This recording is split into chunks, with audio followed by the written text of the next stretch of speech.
Olá! Hoje falaremos sobre escrita efetiva. Sejam bem-vindos ao podcast de Dicas de Performance. Eu sou Mark Lockban, um professor. Meu podcast faz parte da minha plataforma MyBest7, que enquadra meu ensino e consultoria. Além de links para esse podcast, é fácil me achar no mundo virtual. É só digitar o meu nome. Um rápido lembrete, MyBest7 é baseado nas 7 características de sucesso de atleta de elite.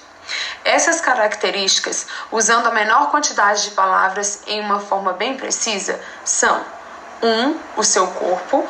2. A sua capacidade de aprender. 3. Percentual de melhoria. 4. Atitude de treinamento. 5. Personalidade. 6. Uso de habilidades psicológicas. E 7. O seu conjunto de habilidades.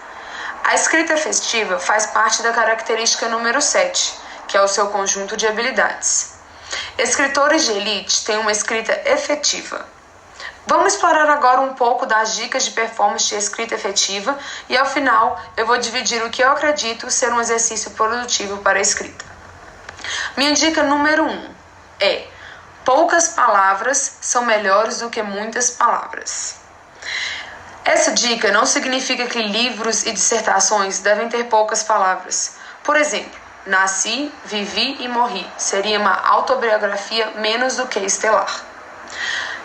A dica número 1 significa que você deve decidir se todas as suas palavras são necessárias ou talvez algumas das suas palavras são generalidades vagas ou adjetivos desnecessários. Por exemplo, aqui está uma possibilidade de uma autobiografia utilizando somente 32 palavras. Mark nasceu em 1969. Ele estudou por muito tempo. Ele amava e ainda ama praticar esportes. Por último, ele é um professor e provavelmente vai morrer como um professor. Agora, poderia tirar mais proveito da autobiografia de 32 palavras se escrevesse isso. Nascido em 1969, Mark frequentou a escola, sempre praticou esportes e será um professor até morrer. São apenas 17 palavras com as mesmas informações da autobiografia que utilizou 32 palavras. Eu ainda tenho 15 palavras restantes. Portanto, a dica número 1, menos palavras precisas são melhores do que muitas palavras desnecessárias, funciona. Vamos então à dica número 2, que é: ache apresentações com limites de palavras ou páginas.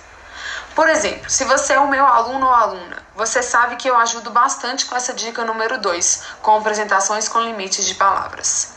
Quando eu era mais novo, não existiam computadores. Eu não fui para a faculdade com um laptop. Lembro-me de ter escrito em cadernos pautados. Agora, com a escrita digital, ser prolixo é fácil, porque a correção está quase pronta para você. Quando você tem um computador, é mais fácil de deletar ou corrigir palavras que você já escreveu. Agora, quando você tem que usar o papel e caneta, você é mais cuidadoso para não ter que recomeçar todo o seu trabalho. Eu sou um ator da McGraw-Hill Higher Education, que é uma editora nos Estados Unidos. Meu e-book, Connect Get Active 3.0, é um trabalho massivo. Após tentativa e erro, parecia que capítulos de 17 mil palavras funcionavam melhor. Poderia ser mais. Era difícil acompanhar a contagem com tantas tabelas e figuras. Independentemente da contagem, escrevi 22 capítulos, além de tirar fotos, vídeos e ajudar nos outros 20 capítulos. Tinha que haver um limite de capítulos ou eu nunca teria terminado. O Twitter está certo, 140 caracteres e pronto. A chave da dica número 2, como na minha autobiografia de 32 palavras, é escolher as melhores palavras quando existem limites. Vamos à dica número 3, então. Entender que contar a nós mesmos uma história de qualquer tipo é provavelmente muito prolixo e uma mistura de não ficção e ficção. Eu tenho lido o livro de Stephen King, que foi publicado há 20 anos atrás, por escrito. O chefe do jornal local disse que contamos a nós mesmos a história que queremos publicar no papel enquanto a escrevemos. Uma história em algum momento deve ser divulgada para outras pessoas. Quando isso acontecer, é melhor estar tão certo quanto sabemos, porque as críticas estão chegando. Eu jogo golfe diariamente, a menos que eu esteja no exterior ou que o campo esteja fechado. Geralmente jogo sozinho. Assim, eu falo comigo mesmo por horas. Conto a mim mesmo todo tipo de histórias sobre o meu dia, meus eventos recentes, como me lembro da minha infância e o que mais vier à minha consciência. Essas histórias são incrivelmente prolixas. Precisão não faz diferença, pois estou falando comigo mesmo.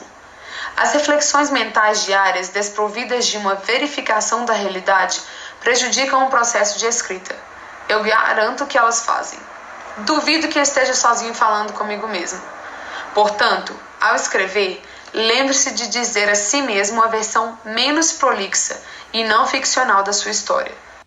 Se você está escrevendo ficção, certamente diga a si mesmo a versão fictícia menos prolixa. Em resumo, minhas 3 dicas para uma escrita efetiva em uma frase são: escreva palavras precisas dentro de um limite de palavras, entendendo que falar consigo mesmo não ajuda na escrita efetiva. A última parte desse podcast diz respeito a um exercício de escrita.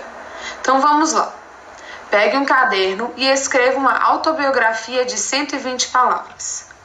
Edite sua autobiografia de 120 palavras para 80 palavras com todas as informações originais incluídas.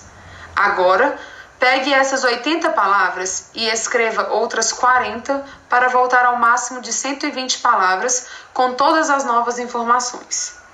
Leia sua autobiografia final de 120 palavras para sua mãe ou pai e peça uma classificação precisa.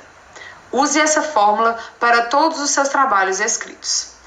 Para finalizar, se você achou isso útil, compartilhe com um amigo ou até um inimigo. Talvez o seu inimigo um dia se torne seu amigo. E para obter mais dicas de desempenho nas 7 características de sucesso, subscreva-se gratuitamente. Use o link aqui, clique no sininho e receba alertas em qualquer plataforma que você ouviu este podcast. Como Ed Mylett diz em seus programas: toneladas de ótimos conselhos, sem segredos e com o melhor preço, sem custo. Então fique de olho e até a próxima. Obrigada pela atenção.